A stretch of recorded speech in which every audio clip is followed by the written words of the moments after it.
powerful incumbents are enemies of change. That is a maxim of life ever since human beings have been on this earth, and it's obviously common sense.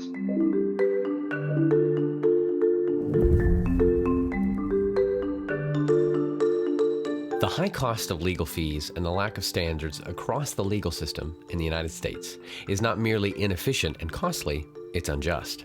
And it's not only taking a toll on those who lack the resources to afford quality legal representation, it also affects the lawyers who suffer from low morale and depression, at least according to Raj Goyle. But he would know. A 20-year veteran of state politics, Raj experienced on a daily basis, quite literally, the trials and tribulations of law in America. So he traded in the State House for a Manhattan office and founded Bodhala, a company that provides transparent data and insights to make legal representation more equitable, help strengthen law firm relationships, and deliver the best results. In this episode of UpTech Report, Raj takes us on his journey from politics to startups, and he talks about his efforts to use entrepreneurship to make a difference. Raj, I'm excited to chat with you today and hear more about Bodhala. I'm going to start by asking you, describe your company in 5 seconds. Very brief. What is it? We transform your outside counsel legal spend and optimize it. Now, you're launching this company. Tell me the journey that you've been on. I mean, where did you start? You already as a state representative. How did that get to where you are right now? Yes, I have the very familiar path from the State House in Kansas to a high-flying technology company in Lower Manhattan, and so that, yes, I guess that's unusual. So it's interesting though, Alex, which is I view it. I'm asked that all the time, which is I had a 20-year, and I still am active in the political world, but I had a very active multi-year, multi-decade commitment to public service. I was in philanthropy, nonprofits, but I was a frontline elected official. I was the first South Asian elected in the state of Kansas, and which is where I get this great ability to grow my Civil War general beard here during COVID. Day 99.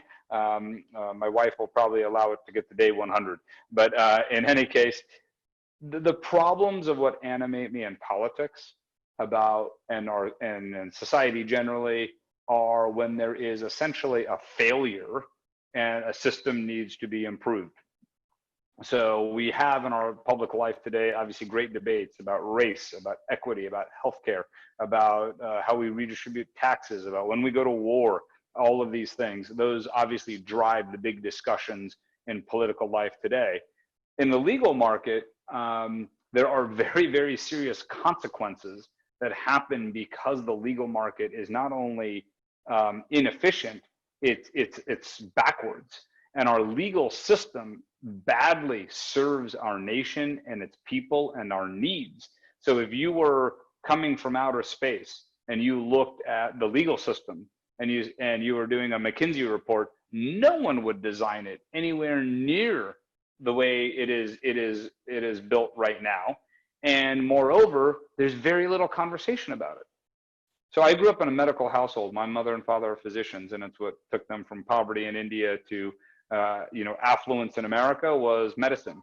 And so what happened though is that at least in healthcare, we have a discussion, and everybody knows, and we don't have clear conclusions, but we have debates around how to fix that. So I believe, and I know that, in fact, I have this kind of 6 words, which are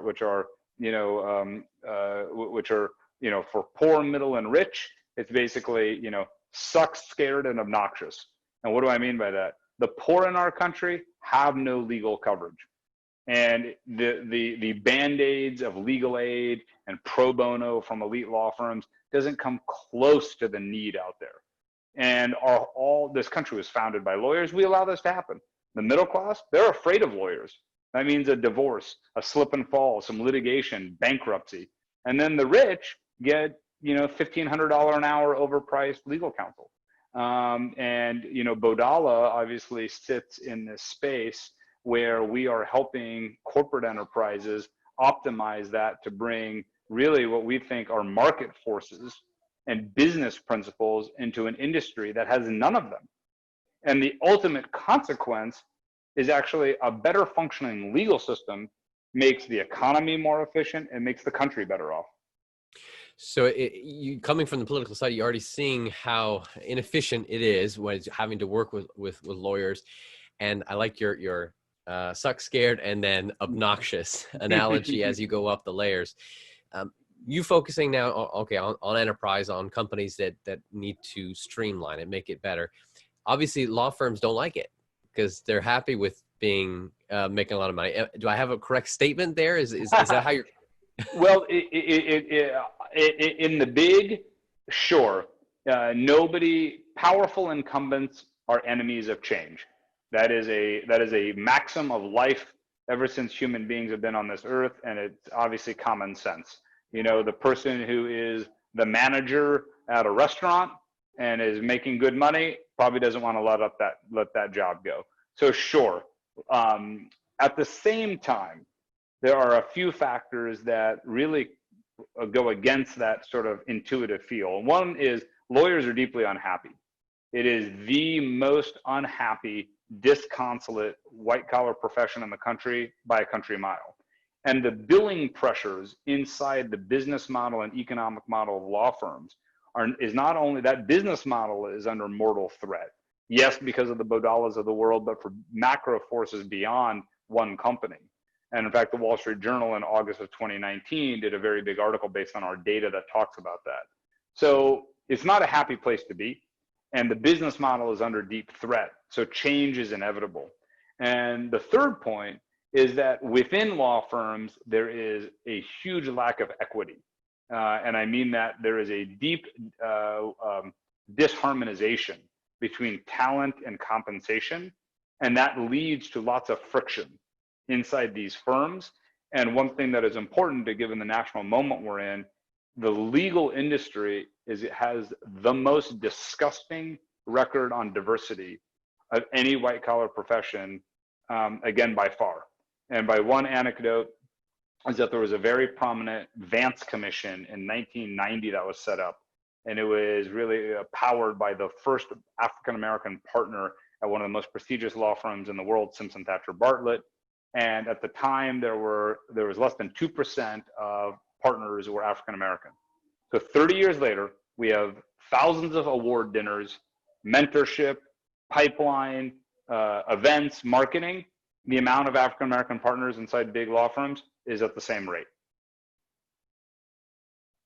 And this is an industry that has racial and gender diversity that is actually statistically acceptable in its first year ranks.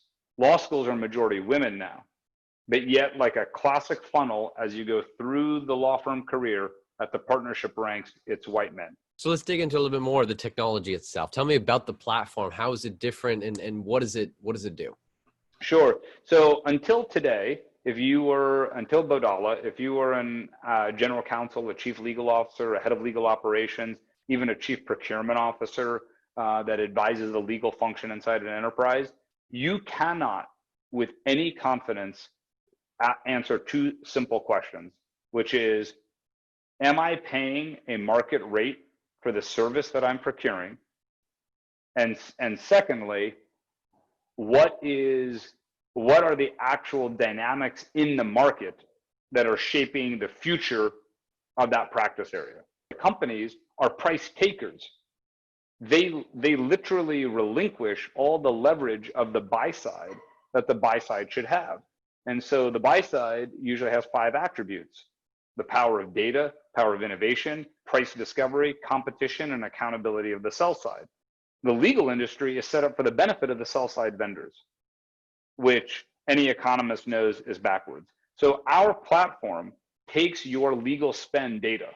And here's the crazy thing, for most companies, they don't even own their data. They are walking around with a piece of paper, and sometimes literally billion-dollar enterprises getting legal bills on a piece of paper or a PDF, and their legal invoices aren't even owned by the enterprise in any usable or actionable way. So we ingest through our algorithms a company's spend data down to the penny. So everybody knows lawyers bill in 1/10 of an hour, 6-minute increments. Of course, nobody really trusts that it's super accurate, but that's the way the profession is set up. And so what happens is we ingest that data and we transform that data through our algorithms. So we have hundreds of legal specific proprietary algorithms that are relying on our $15 billion data set that can then spit back to the client. This is what you should have paid for this timekeeper, for this matter. This is what the rate card should be. This is actually what the efficiency metrics should be in this kind of, in the delivery of that service. Going forward from here, tell me more about like of the last 6 years that you've been in business. What's kind of the transformation has it been as far as working with your clients and the growth that you're seeing and where you're headed? Sure. Yeah, so we've been at this for about 5 years. We went to market about 3.5 years ago. And, we have been, it's been a tremendous amount of hard work, like building any enterprise is. We are blessed to have really strong exponential growth. And so we now really can say with both pride and humility that we are the category creator. We have invented the industry, the sub-industry, I might say, of sophisticated legal data analytics.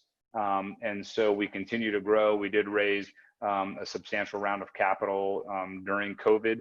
That's another story that I'd be happy to tell about. I'll just say anecdotally, we saw the wire pending in the bank account, and I called my lawyer and asked if when it says wire pending, is there any way that they could still take it back?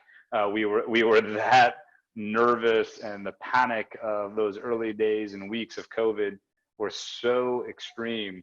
You just didn't know what to rely on, and everyone was just kind of using their gut. And so, but we were very proud to partner with Edison Partners, a premier private equity firm out of Princeton, New Jersey, that has a lot of experience in the SaaS space, and we're very happily a portfolio company of theirs. Can you share any near-term objectives that you're working on, and then long-term as well? So the next year or so, what's the focus, and then 10 years, where are you going to be? Yeah, so it's a great question. I mean, in the largest sense, we just continue to have hyper growth. So more accounts, more use cases. We are now focusing on certain verticals. So we have one of our largest verticals is private equity, interestingly. Wouldn't have guessed that when we started, but private equity has very low penetration of existing legal tech tools. And there is, of course, a desire, for obvious reasons, to extract and optimize spend categories when it can be done in a frictionless way. And obviously, that's what we provide. Financial services writ large, of which, of course, private equity, you could say, is a subset, is where we have a lot of success. Healthcare. And so we're going to continue to grow those verticals and those industry segments. And really, the North Star, as you said, the big vision for Bodhala is that ultimately we will make the market. And ultimately, a platform like ours will be the go-to resource where a company will, frankly, only be able to come to a site like ours to know how to price and manage their outside counsel. The name, Bodhala. Yes. Tell me, where did that name come from? It's obviously not a conventional name. We did that deliberately. Bodhala, in a sense, means illuminating talent in Sanskrit. My co-founder and I we do happen to be Indian American. We certainly don't speak or study Sanskrit. My mother-in-law actually is uniquely, because it's a very rare skill, did study Sanskrit at some length in her life and career. And so we asked her, and we had we wanted this notion of talent illumination and talent matches. So Bodhkara was, I think, technically, people know Buddha, Bodhi, light, and then I think Kara means talent in some way. I thought it was a little Klingonish and a little too much consonant, so I sort of just changed it to Bodhala. Law. There is a hint of the law in there. Everybody knows the word mandala. So there we are. All right. So where can people go to learn more, and what's a good first step for them to take when they get to started with you guys? Yeah, well, obviously come to our website at bodhala.com and shoot us an email at info@bodhala anytime, or click on request a demo. You can email me anytime at raj@bodhala.com. I think that Jeff Bezos still checks jeff@amazon.com. So I don't think I'll ever, as long as I'm with our business, not take emails. And so I'd love to, and the first step you take is that we obviously talk to you and see what are the challenges you're facing, and if there's an interest in understanding exactly how to take this spend category and make sure that it works for your enterprise, we're the solution for you. Have you seen a company using AI, machine learning, or other technology to transform the way we live, work, and do business? Go to uptechreport.com and let us know.